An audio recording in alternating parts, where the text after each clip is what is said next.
Welcome to the monthly BV Magazine podcast, your genuine slice of rural Dorset life.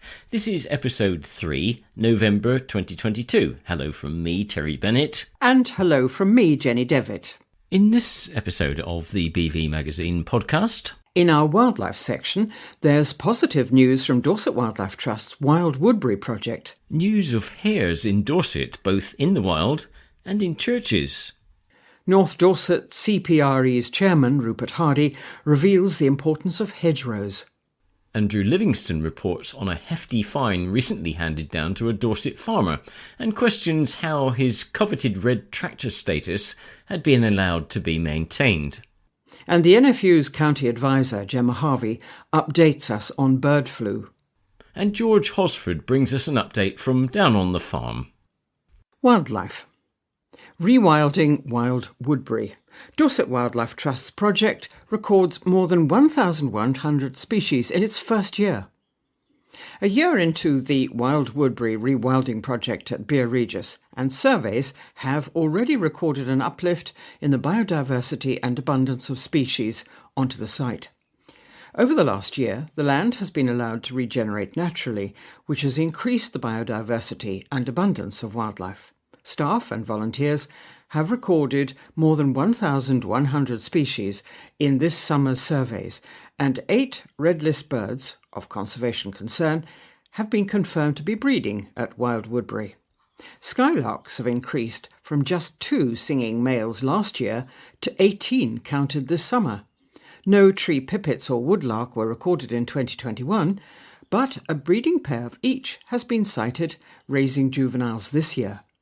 Though there's no previous data for them, 28 yellowhammers have been counted this year. A rising number of juvenile birds have been spotted across the site too, including cuckoo, windchat and nightjar. A dry spring and the mass of emerging pollinators in the former arable fields helped to increase the invertebrate population. Butterfly transects tracked more than 200 meadow brown butterflies, as well as silverwash fritillary and painted lady on the wing. The hot summer weather increased moth activity, attracting rarer species such as dingy mocha.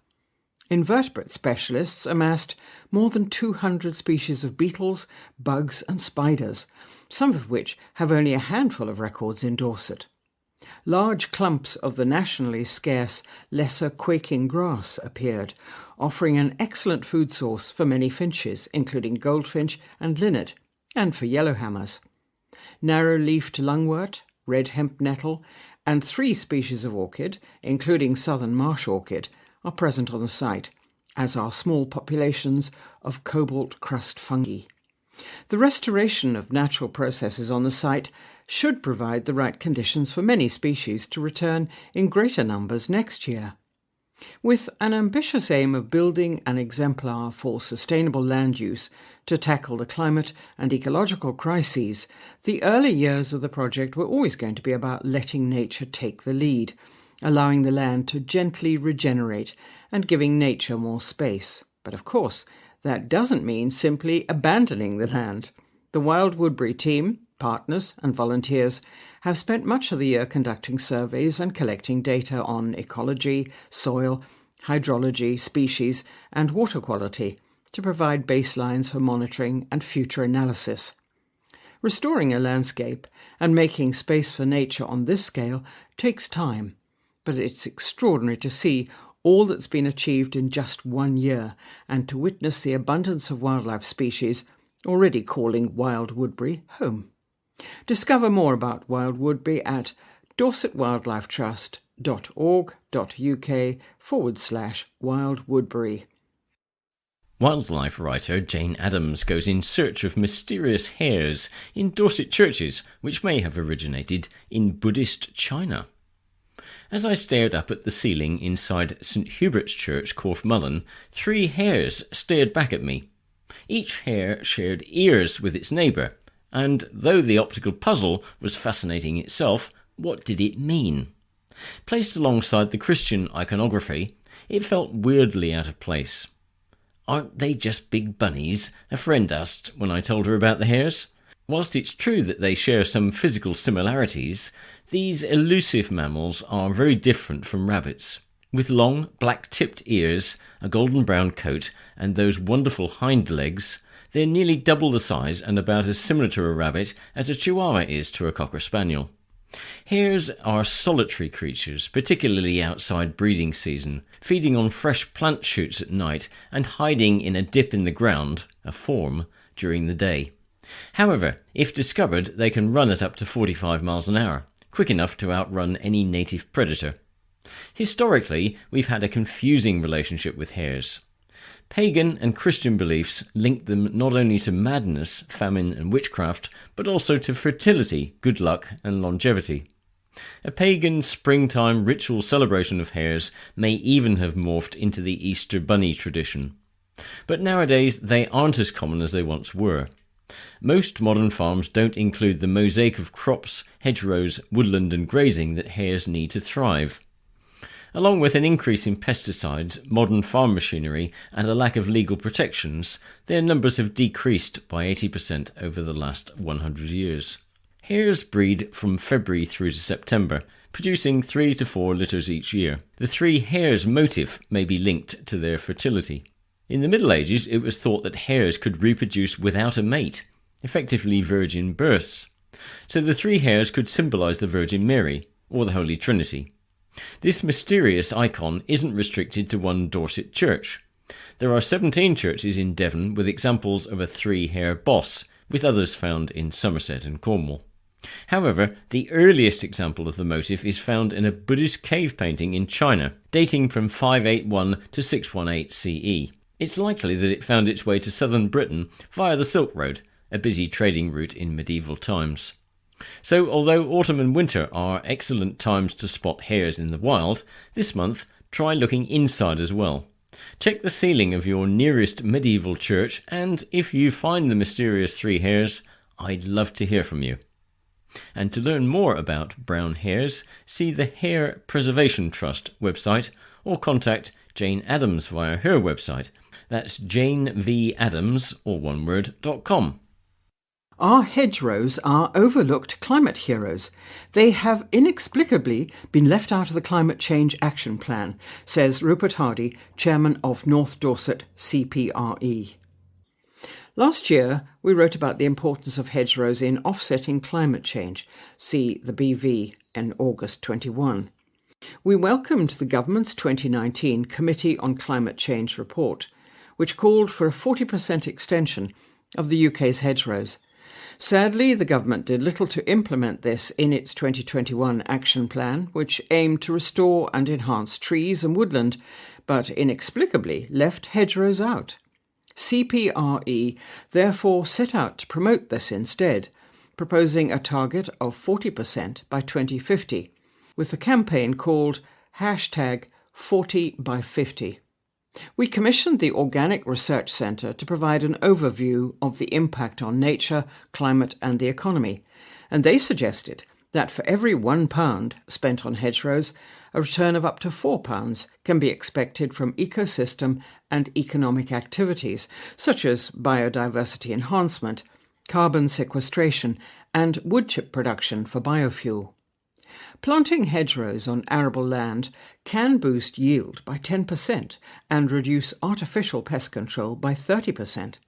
This is all rather ironic when you consider how many hundreds of miles of hedgerows were grubbed up in the post-war period to supposedly improve agricultural efficiency. Healthy hedgerows teem with life, and more than 10% of the UK's priority species are associated with hedgerows, including dormice and hedgehogs. There's huge potential to increase the carbon sequestration of hedgerows if they're allowed to become wider and taller. They also improve air quality and can reduce soil erosion and flooding. The CPRE has worked with Farmers Weekly to engage with farmers who want to be involved in our hedgerow management survey, and has received no fewer than 1,100 responses, which we're analysing now. There'll be a parliamentary reception in December to launch the results of our farmers' survey. Dorset CPRE has also been involved in a project to plant or restore more than 15 kilometres of hedge across the county, including the planting of over 50,000 trees. On the Hinton Admiral estate, straddling the Dorset-Hampshire border, this has involved the planting of 1.7 kilometres of new hedgerow and improving a further 1.3 kilometres of existing hedgerow to create a better habitat for wildlife. We are asking parliamentarians to sign up to become hedgerow heroes and to call on the Secretary of State to make a firm commitment to our 40% target. 55 have signed up to our campaign, but sadly they don't yet include any Dorset MPs. Our fellow campaigners, Dorset Climate Action Network, want to facilitate hedgerow restoration through their Great Big Dorset Hedge, or GBDH, survey project. Dorset CPRE members are helping with this too. John Calder, who has a farm in Charmouth, is helping to start that journey by designing the hedgerow surveys on the major trails that traverse our county, the Jubilee Trail, Star Valley Way and Britt Valley Way, among others. Hopefully, this will start a conversation in every parish they visit. The aim is to bring together volunteers and/or contractors with landowners who want to have their hedgerows assessed, then restored or extended.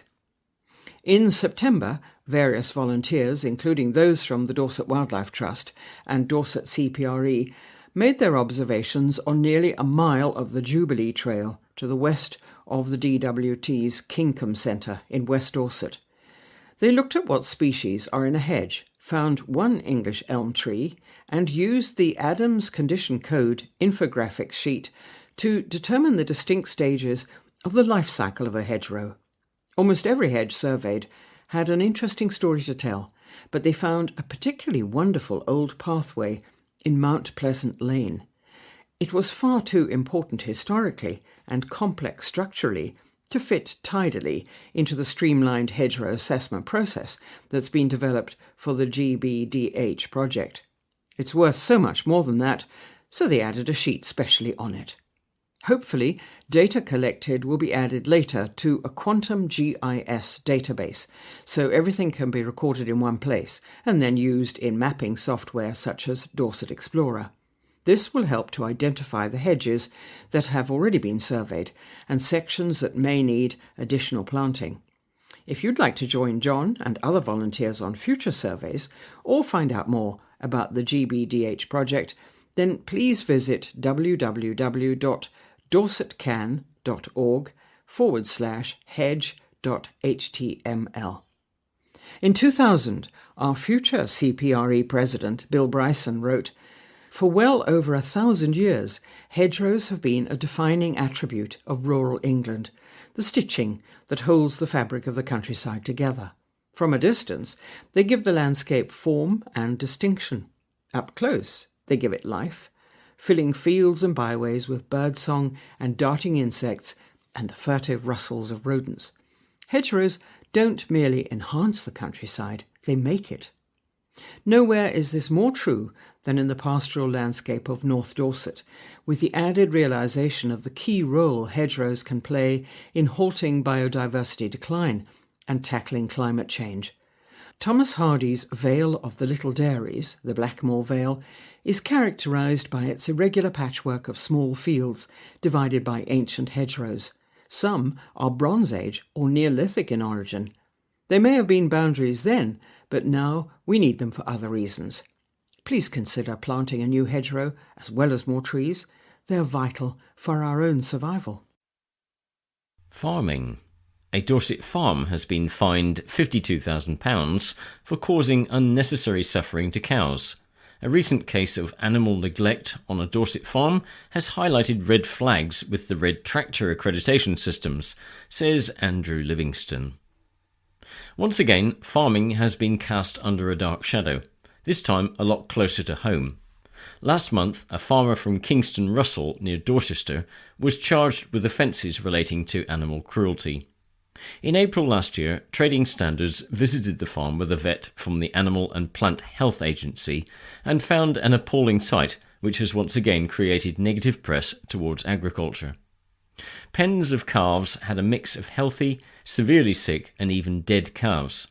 The pens, feeding equipment and water troughs were all dirty, and a badly injured and lame cow had been left with no visit from a vet for over 3 months. Out in the fields wasn't much better, according to the report. The visitors had to free a calf who had got caught in wire and had been left in a field, and a large variety of animal bones and skulls were recovered from the land. The punishment for the mistreatment of all these animals? The farmer who ran the property was fined £52,000 for the neglect. In my personal opinion, they've got off lightly. I feel anyone found mistreating animals should be banned from keeping them for life and face prison time. I know for some farmers things can slowly build up until it's difficult to work out how to return to once high welfare standards. But once you keep animals, it's a commitment that you cannot break. Partners and family need to know that their needs come after your cows, corn or pigs. So how had it got to this? Until April last year, the farm in question was certified with Red Tractor status. However, at that point, trading standards had been visiting for 6 years to ensure that changes were being made to the welfare of the animals. Did Red Tractor know of the previous poor animal welfare? The accreditation company should surely have been aware that the farm and its animals were in a poor state. Otherwise, what is their point? The farm is now banned from Red Tractor accreditation for 2 years. Another stick with which to beat the farmer. But I would bet my house on the fact that the organisation has offered no support to the farmer in question since his ban. Of course, there is no excuse for animal abuse, but when standards slip on a farm, it usually correlates with troubles in the farm manager's mental and physical well-being. Despite my anger towards the farmer for what he did to those animals, I am still concerned for the individual. Agriculture is a lonely business with a high rate of suicide. This case suggests that Red Tractor don't appear to have systems in place to continuously care for accredited farmers or their animals. Instead, the Red Tractor accreditation seems to attempt to protect animals simply by increasing farm paperwork. I do believe that the individual in question should have been banned from keeping animals. But even if he had, it's got to be up to accreditation companies like Red Tractor to help farmers who have made mistakes to transition and learn, not just throw the book at them and then move on. Alarmingly, bird flu is on the rise. New laws apply to backyard poultry keepers too, says NFU County Advisor Gemma Harvey. The 2021-22 winter season saw the worst outbreak of avian influenza, more commonly known as bird flu, that the UK has ever experienced, with more than 130 cases across the country. In previous years, cases have gradually subsided as spring approached, with none reported over the summer months, but that was not the case this year. Over the summer and on into the autumn, avian influenza persisted, and a steady trickle of cases has continued. In recent weeks, the number of confirmed cases has significantly increased. Cases are not just confined to the commercial poultry sector. Around half of the confirmed cases in winter 21-22 were in backyard flocks.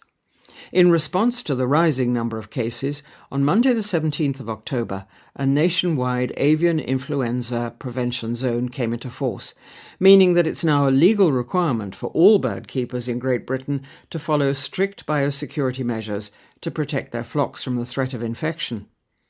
Bird flu is spread by direct contact between birds and through contamination in the environment, for example in bird droppings. This means wild birds carrying the disease can infect domestic poultry, so the best way to reduce the risk of your poultry catching bird flu is to minimise the chance of them coming into contact with wild birds or their droppings by practising good biosecurity and safety measures. To help prevent the spread of the disease, it's important to review the biosecurity measures that are currently in place in your flock. The NFU has produced a helpful poster to help you understand key areas to think about when it comes to protecting your birds. This, in turn, will protect not only your own flock, but other backyard farmers, and support British poultry. NFU Poultry Board Chairman James Mottershead says the sheer persistence of AI, avian influenza, over the past year, coupled with soaring energy and feed costs, has put the whole British poultry sector under huge emotional and financial pressure. To receive the latest news and advice, should there be a bird flu outbreak, poultry keepers can sign up to the APHA Poultry Register. The NFU recommends that anyone with poultry or captive birds, no matter how many are in the flock, should register for free via the helpline on 03000 200 301. If you suspect avian influenza in your flock, please contact your vet immediately. Battling Beetle, Following ELMS, and Farewell Florrie and Rocky. Farmer George Hosford discusses the latest news on ELMS, crosses his fingers on the new oilseed rape, and says goodbye to two old friends. Autumn sowing has proceeded at pace over the last 3 weeks. All is sown apart from 2 small fields of wheat, though the rain has made the last 10 days a bit of an on-off affair. I am hesitant to mention the new oilseed rape crop. It needs a little longer to determine whether all of it will see the season out, though it may have turned the corner in the last 10 days in spite of a slug and flea beetle onslaught. Delayed sowing, thanks to the August drought, meant that the emergence coincided with the main beetle hatch, and although we have been trying to encourage predator insects with a more flowery habitat, the crop has still suffered. Perhaps, though, had we not established the extra habitat, the crop would have failed completely. We are in the first year of a new countryside stewardship arrangement, and, as well as the infield flowery strips, a significant part of it involves establishing 6-metre flower margins around the arable fields that don't already have them. Many of our fields have had them in place since we first entered HLS, that's the Higher Level Stewardship Scheme, in 2010, when we used purchased seed to establish them. This time we've used our own seed, harvested this summer from a field of downland reversion created in 2010 as a part of that original HLS, which itself had been sown with seed harvested from much older existing downland. It was on that occasion harvested by a seed specialist with a brush harvester and a tractor with very wide set wheels on very steep banks. We cut this year's seed with our own combine. It has now been analysed and 14 flower species have been identified, as well as a number of grasses. Fingers crossed for a good germination.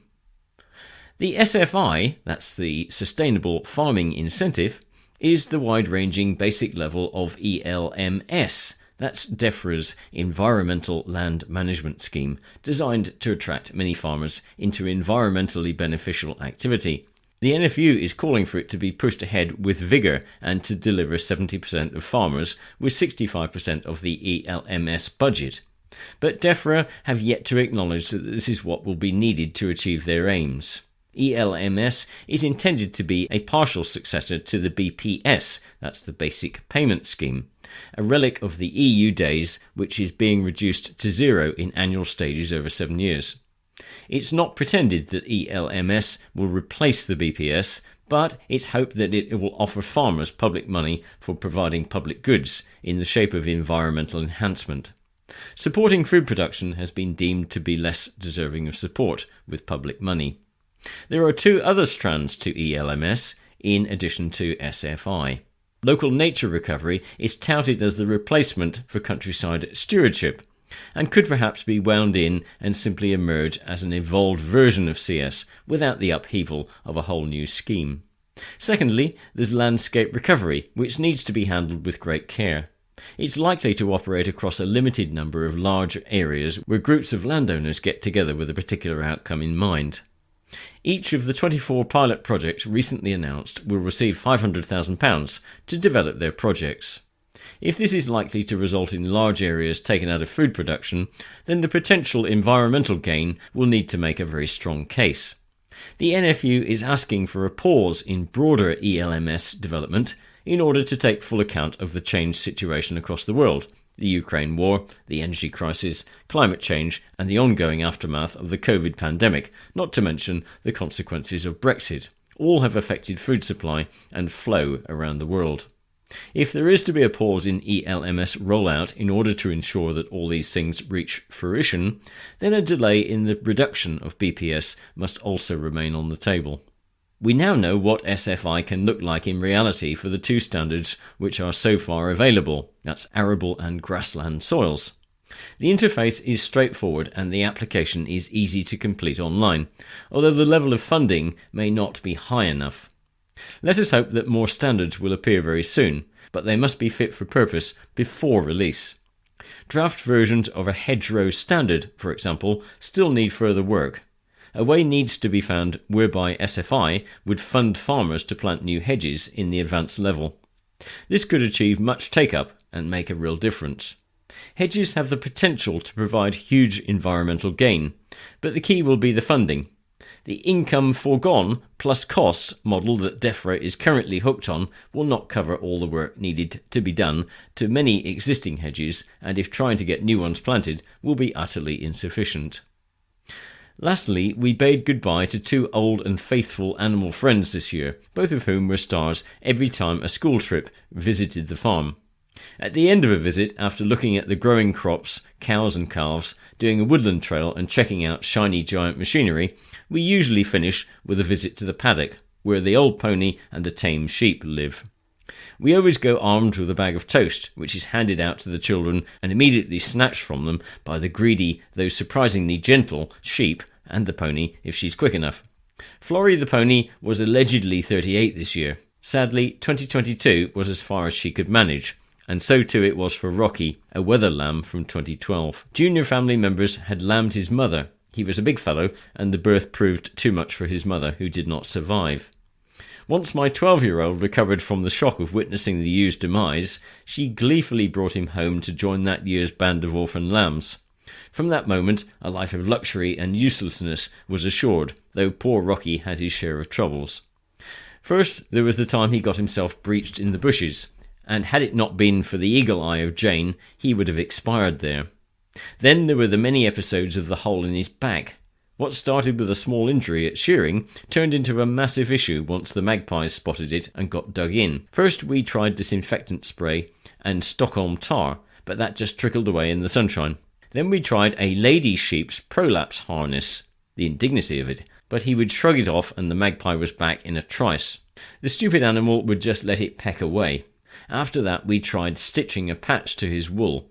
Knitting it might have been better, but the wool was too short and the patch didn't survive trips into the bushes. Finally, Nicky hit on the genius idea of a glue gun, a wonderful tool for a multitude of situations. The glued-on patch lasted weeks, enabling the wound to make a full recovery. Last Sunday afternoon, a walker informed us that there was a suspiciously dead-looking animal lying on its side in the paddock. We'd only moved them that morning, and Rocky had trotted along happily, so the end had been thankfully swift, lying peacefully in the autumn sunshine. Between them, Florrie and Rocky must have met over 3,000 children. That's an awful lot of toast. Well, that's it for this edition and for the November BV Magazine podcast. Join us again in December. Until then, it's goodbye from me, Terry Bennett. And goodbye from me, Jenny Davitt.